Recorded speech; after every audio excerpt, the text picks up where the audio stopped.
Hello everyone. In the previous video I have discussed about mutations and genetic code, and before that we also have discussed about the genetic code. Now when the DNA double helix was proposed, that is the structure of DNA double helix was proposed by Francis Crick and Watson. At that time, after some time, Francis Crick also has proposed about the central dogma. Now, what we had discussed in central dogma is that DNA is able to carry out synthesis of its own copy by the process which is called as replication. Later, DNA is transcribed into RNA. That means RNA can be synthesized from DNA by the process that is called as transcription.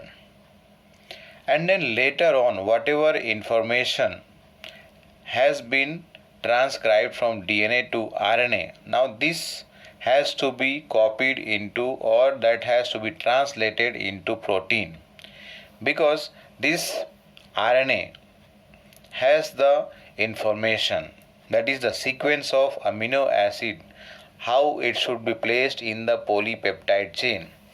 That information is present with the RNA.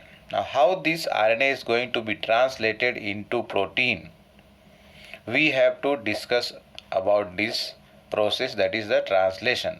But before we proceed to translation, we need to understand about the tRNA. tRNA means transfer RNA, which works as an adapter molecule. Adapter molecule, so that what happens, the information that has come from the DNA to the messenger RNA. Now this code which is present on to the messenger RNA, that cannot be read by the amino acids. That has to be read by an adapter molecule. So here, when Francis Crick has proposed, when he had proposed about the central dogma, so it was very clear to him from the starting only that there has to be a mechanism. There has to be a mechanism in which what happens, the codon or the code that is present onto the RNA can be read, and then also it should be able to link itself to the amino acid. Means what? Over here I am talking about adapter molecule, which will be able to read the genetic code.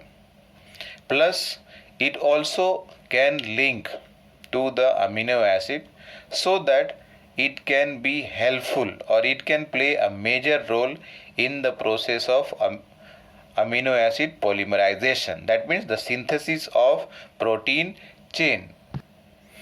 Now, why there is a need of adapter molecule?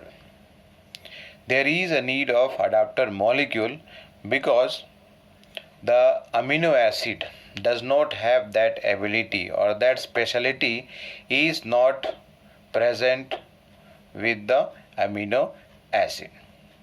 So that's why at that time he had postulated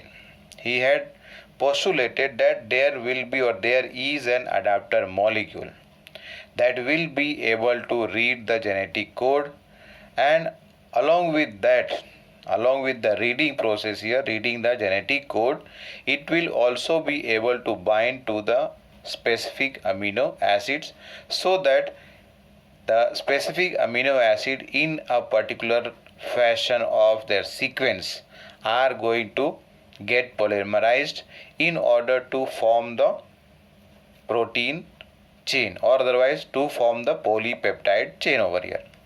Now, this tRNA was known much before.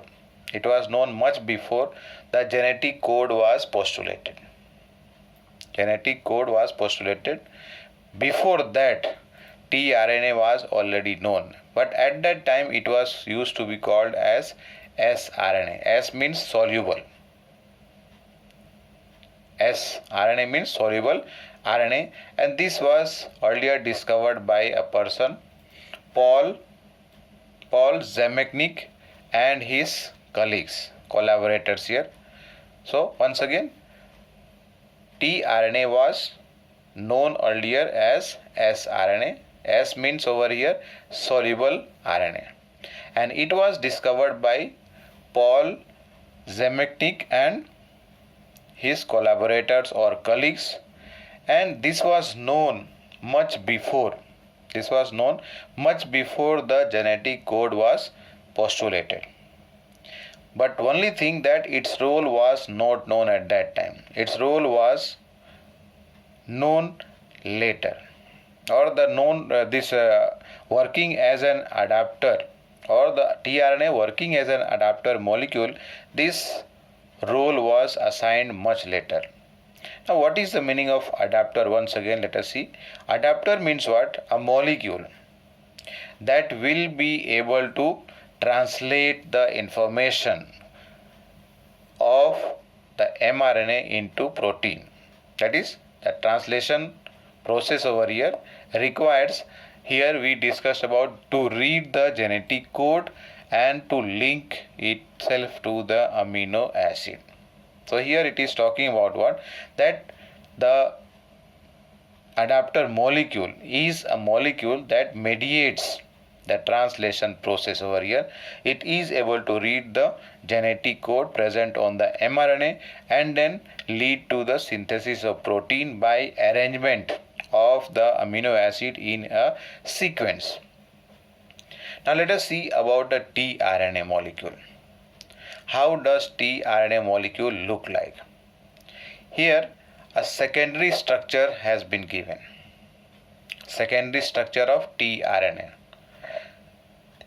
It is little bit arranged. Let us say first of all it was a linear chain of RNA which contains around 76 nucleotides.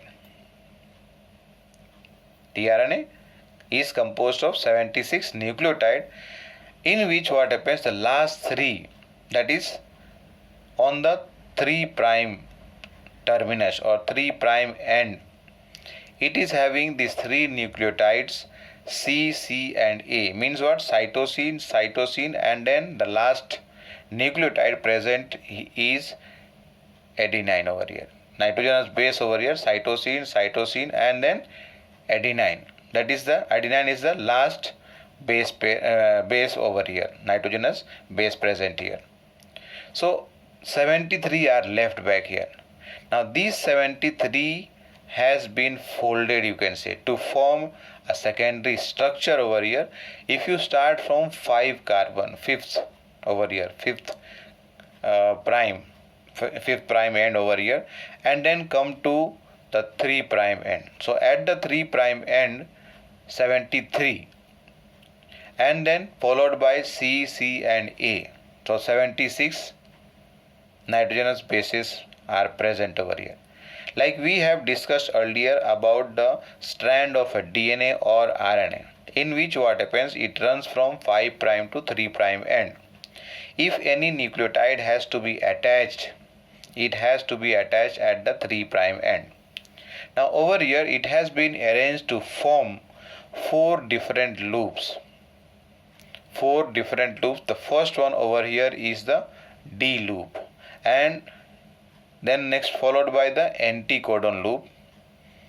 This is a small variable loop, and then T loop, and coming to again opposite to the 5' end, the starting part, and then these 3 nucleotides are extended, or otherwise you can say over here this is extra over here.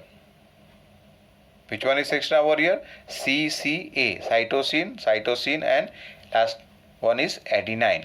Now while it is forming the loop, at this place, at the formation of loop, all 4 loops, the hydrogen bonding is not present here. But when you talk about this part over here, D arm, T arm, in this part what happens, the chain of the RNA has been folded back.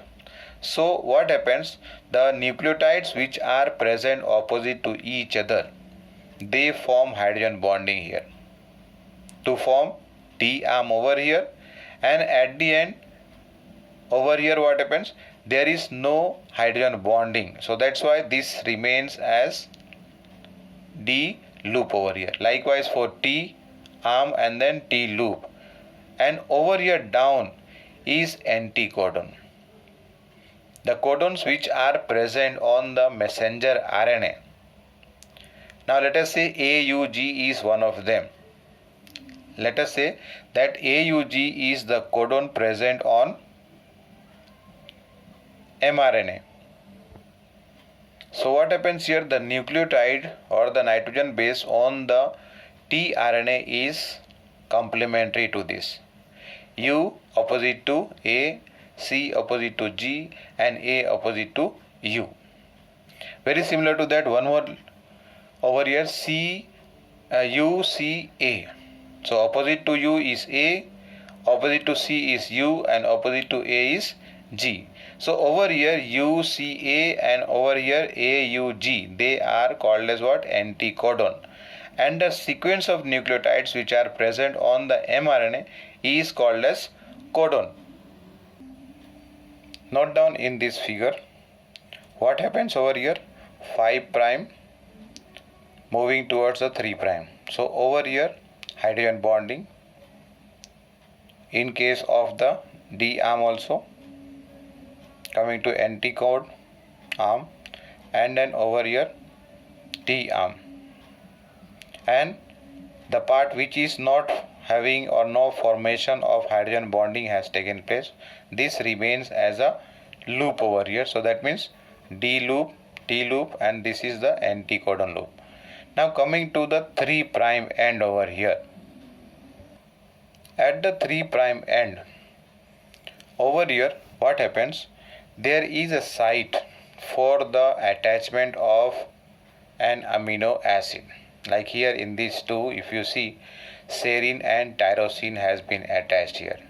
These are two different amino acids which has been attached onto the adenine, and that also here adenine is nitrogen base, along with adenine will be the pentose sugar, ribose sugar. Here we are talking about the RNA, so ribose sugar, and then a phosphate. So to the third carbon of the sugar, what happens here, amino acid is attached covalently, means in between the sugar of last nucleotide over here is bonded with the amino acid by a covalent bond here. So let's see once more what happens here, that 76 nucleotides are present. Out of that, the last 3 at the 3 prime end are universal, means all the tRNAs, different types of tRNAs are there. All of them have this CCA as the last 3 nucleotides, or otherwise the nitrogen bases onto the nucleotides. The anticodon loop that is formed, it has the base which is complementary to the bases which are present on the genetic code, that is the mRNA is having, and then it also has an amino acid acceptor end, what I showed here in the figure. This is the 3 prime, this is having the amino acid has to be arranged there, means amino acid acceptor end is present, where what happens, amino acid has to be covalently attached to what, to the hydroxyl group of the ribose sugar, to the hydroxy group of the ribose sugar of the terminal adenine nucleotide. Over here what is the terminal, means the end one, the last one is adenine. So the sugar that is present here, to that OH group it has, to that OH group what happens, this amino acids are attached. Now the figure that is given here, A and B, if you note down here, information has been provided, that is A is what, actually the secondary structure of tRNA. It has been further folded to form the tertiary structure, that is the second figure over here, B. which is in the shape of L. Tertiary structure over here is in the shape of L, which is inverted actually. It is inverted L over here. Coming further, so this structure over here, secondary structure, is called as what? Clover leaf model, or simply clover leaf secondary structure over here of a tRNA. It is further folded to form the three-dimensional structure, which is, I said, it is in the form of inverted L. And in this, what happens? The D loop, or otherwise the D arm, and T arm, or otherwise the T loop. What happens here? When the tertiary structure has formed over here, what has happened here, that each arm of the L-shape tRNA structure, this is composed of an acceptor stem plus the T stem, or otherwise the T loop. You can call stem or arm over here. Either you call arm, stem, or loop is there at the end. But here in between, where the hydrogen bonding is present, because of that we can call this one as what? Stem, or otherwise the arm here. Once again, each of the arm over here, one arm over here and one arm top to bottom here, horizontal and then vertical in this case. What happens here, that each of these arm of L-shaped tRNA structure, it is composed of what? Acceptor for the amino acid, that is amino acceptor, and then along with that it is having the T stem loop, and the second arm that is present here, it is having the D stem loop, and along with that the anticodon stem or the loop respectively. Now coming further, tRNA are of different types, and each of these tRNAs are able to bind, or otherwise you can say it can carry specific kind of amino acid. Means what? Each of the tRNAs are specific for amino acids. In case of the initiation, that is initiation of the protein synthesis, a special tRNA is present, and this tRNA will be referred as initiator tRNA. But in case of the stop codon, if suppose onto the mRNA stop codon comes, we have discussed about the stop codon, or otherwise termination codon, nonsense codon. So on the mRNA, when this stop codon comes, so there is no tRNA for stop codon, and when tRNA at the end, the last, let us say, last amino acid has been brought by the tRNA, and after that, let us say, the stop codon is present onto the mRNA. So at that time what happens? A protein is responsible for detachment of the